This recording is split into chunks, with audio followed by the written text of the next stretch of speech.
Olá, antes de começarmos, aquele nosso aviso essencial. Esta análise é baseada no caderno de estudos elaborado pelo professor Dr. Marcelo Lessa, que é o idealizador e mentor do projeto Alero Turbo. Hoje, a gente vai se aprofundar no caderno ESP-ANA DM29, sobre Técnica Legislativa 2. O nosso foco vai ser em redação, articulação e vícios de linguagem, sempre, claro, olhando pela lente da Lei Complementar 95 de 98. A nossa missão aqui é bem clara. Vamos decodificar essas regras que, assim, parecem meio áridas, né? E transformá-las num verdadeiro arsenal estratégico para quem está se preparando para o concurso da Alero, principalmente contra as armadilhas da FGV. Exatamente, e essa palavra-chave, armadilhas. Não se trata só de, decorar ali. O ponto é entender a lógica da banca. A FGV, ela não testa só o que está escrito, ela testa a atenção aos detalhes que mudam todo o sentido de uma frase. É essa dissecação que a gente vai fazer aqui. Perfeito. Então, vamos começar pelo começo, que o material do professor Lessa chama de a alma da lei clara. Os princípios fundamentais. Ele aponta o artigo 11 da Lei Complementar 95 como a base de tudo.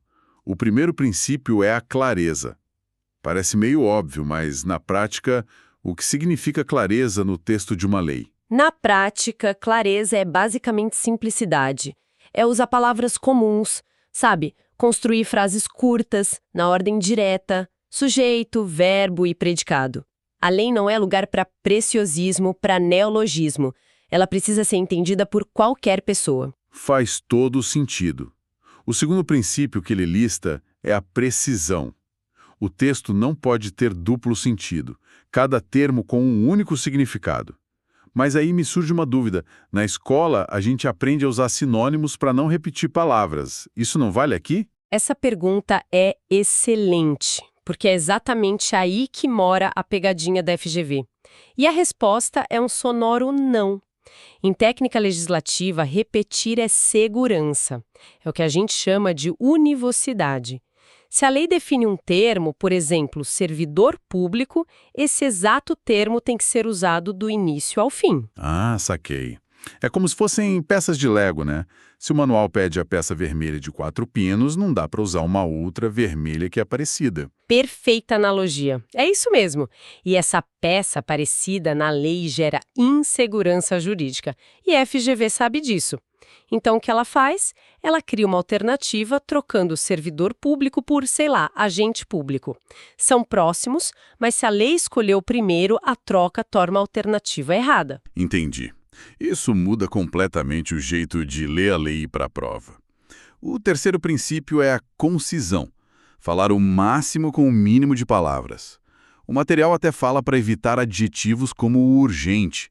Por quê? Porque a urgência de uma lei não está no adjetivo, sabe? Ela está no rito do processo legislativo. Colocar urgente no texto é, assim, redundante, só poluir. E, por fim, tem a ordem lógica, que é a sequência das ideias, uma construindo sobre a outra. Certo. E sabe, tem um detalhe que o material menciona e que me deixou pensando. O tempo verbal. Parece uma coisinha de nada, mas imagino que tem um peso grande, né?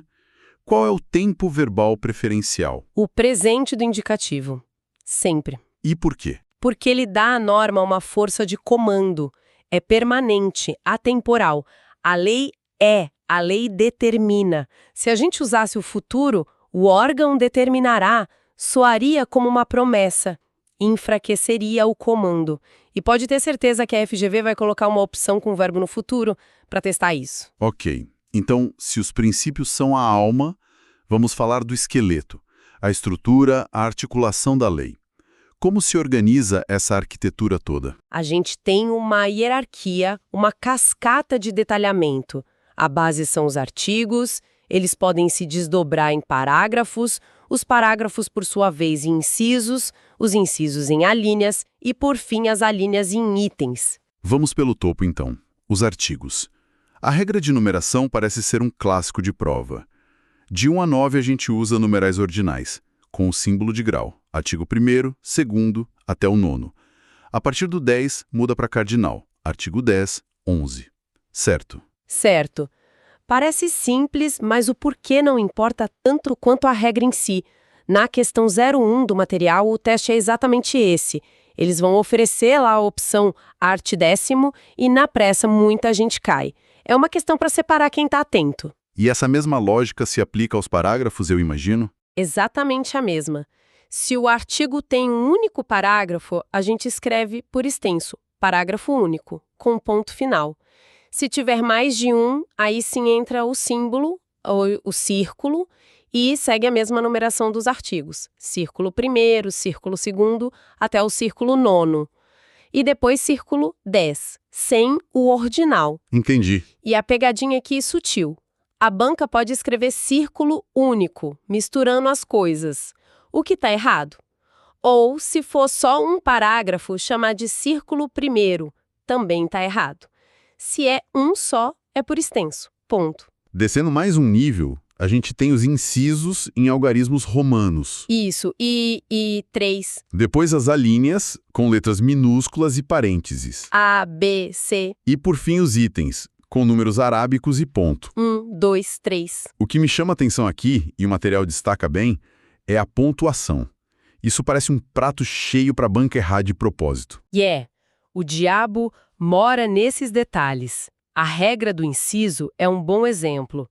O texto do inciso começa com letra minúscula e termina com ponto e vírgula. Ponto e vírgula. Isso, porque ele sinaliza que a lista continua, que vem outro inciso depois. A única exceção é o último inciso da lista. Esse sim termina com ponto final, porque ele encerra a enumeração. A FGV pode muito bem colocar ponto final em todos, quebrando a lógica da continuidade. Então a estrutura é uma escada, não pode faltar degrau. O item detalha a linha, que detalha o inciso, que detalha o artigo. Eu não posso ter uma linha solta direto no artigo, por exemplo. Precisamente. Essa quebra de hierarquia é um erro grave de técnica legislativa. A banca pode montar uma alternativa com a estrutura toda errada para testar justamente se o candidato conhece essa articulação correta. Certo. Já vimos os princípios, a estrutura, agora vamos para um campo que parece minado, os vícios de linguagem e as expressões proibidas. O material do professor Lessa é bem direto aqui. O primeiro vício é a ambiguidade. Ele dá aquele exemplo clássico. O deputado falou com o prefeito em seu gabinete. Gabinete de quem, afinal? Exato. Isso destrói o princípio da precisão que a gente já falou. Uma lei assim seria um desastre. Outro vício é o pleonasmo vicioso. Aquela redundância, né? Criar novos cargos. Se vai criar, é óbvio que são novos. Ou unanimidade de todos, que é um clássico. Esse mesmo. É um vício que só empobrece o texto. E tem a cacofonia, que é quando a junção das palavras cria um som estranho. Boca dela, uma mão, isso cai mesmo. É menos comum, mas faz parte da boa técnica. Não é o vício mais testado, mas mostra o cuidado na redação. É uma questão de profissionalismo, sabe? E além desses vícios, o próprio material diz que a Lei Complementar 95 proíbe algumas expressões. Por exemplo, etc. Por que não pode usar etc? Não é preciosismo, é segurança jurídica. Pensa numa lei que lista crimes tributários e no final joga um etc. Quem decide o que mais entra aí? Isso abre uma margem perigosa para a arbitrariedade. A lei tem que ser exaustiva, ou seja, uma lista fechada, ou usar uma fórmula mais segura. Entendi. O mesmo vale para o ou, né? O mesmo. A lei tem que ser clara. A condição é uma ou outra. O legislador tem que decidir. Não pode deixar isso para o intérprete. E agora um ponto que, lendo o material, eu admito que eu mesmo erraria na prova. A grafia de percentuais. Meu cérebro vai automático e escreve 10%. Isso está errado. GV conta. O nosso hábito do dia a dia é o nosso inimigo aqui. O artigo 11 da Lei Complementar 95 é taxativo, tem que grafar por extenso, então para a prova o correto é 10%. A banca conta que a pessoa vai no automático e erra. Nossa, fundamental saber disso. Agora, vamos para a estrutura do documento em si. O fichamento do material destaca alguns nomes. Epígrafe, que é o título, e ementa, o resumo. Onde exatamente fica a ementa? A epígrafe é a identidade da lei, né? Lei número tal, do ano tal. Logo abaixo dela vem a ementa. E a posição dela é importante. Ela fica alinhada à margem direita em destaque. Funciona como um resumo rápido do que a lei trata. Dispõe sobre tal coisa. E sim, a FGV pode perguntar sobre o posicionamento dela. Entendi.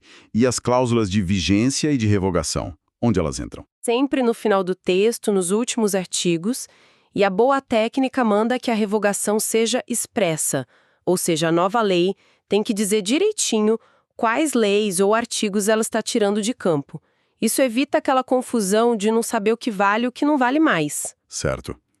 E por último, o material fala sobre a remissão, que é quando um artigo cita outro. Qual a regra de ouro aqui? A regra é precisão absoluta. É proibido usar expressões vagas como no artigo anterior ou conforme o parágrafo abaixo. A remissão tem que ser feita pelo número do dispositivo, nos termos do art. 10.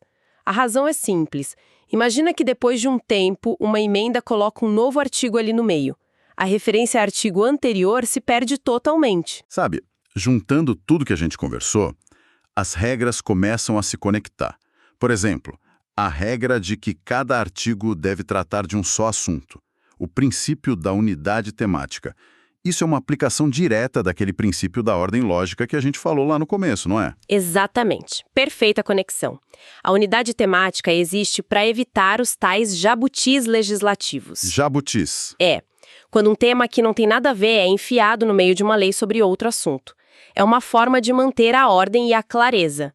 A mesma lógica vale para inserir um novo artigo entre o 10 e o 11, por exemplo.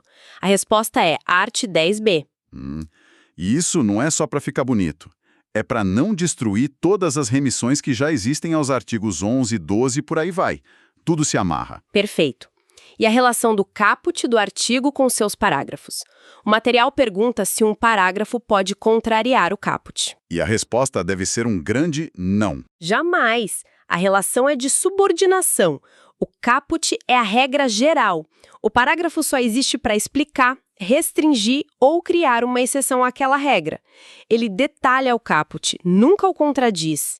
E para fechar esse raciocínio, a numeração dos artigos, ela zera a cada capítulo ou é contínua? Sempre contínua, do primeiro ao último artigo da lei. Isso garante que cada artigo tem um identificador único, um CPF dentro daquela norma. O art. 25 vai ser sempre aquele art. 25, o que facilita as referências e garante a precisão. Como você disse, nada que é por acaso. Chegando ao fim, a mensagem fica bem clara. Para quem está focado na Alerro, a análise do material do professor Lessa mostra que técnica legislativa é um jogo de precisão. Dominar a numeração, a pontuação, a lógica por trás da clareza, é isso que diferencia quem acerta a questão de quem cai na armadilha da banca. Sem dúvida. E, se me permite, eu queria deixar uma reflexão final inspirada na mensagem do próprio professor. A redação de uma lei não é um exercício acadêmico. É um ato de imensa responsabilidade, sabe? Uma vírgula fora do lugar, um termo ambíguo, isso pode alterar direitos e deveres, pode afetar a vida de milhões de pessoas. A excelência técnica que a FGV cobra na prova é, no fundo, a mesma excelência que o cidadão espera e merece do legislador. Então, o ideal é não pensar nisso como um monte de regra para decorar, mas como aprendizado de uma ferramenta essencial para a boa função pública. Essa análise foi baseada no caderno de estudos do projeto Alero Turbo, de autoria do professor doutor Marcelo Lessa. Para ter acesso a este e a outros materiais, inscreva-se no canal e siga o projeto.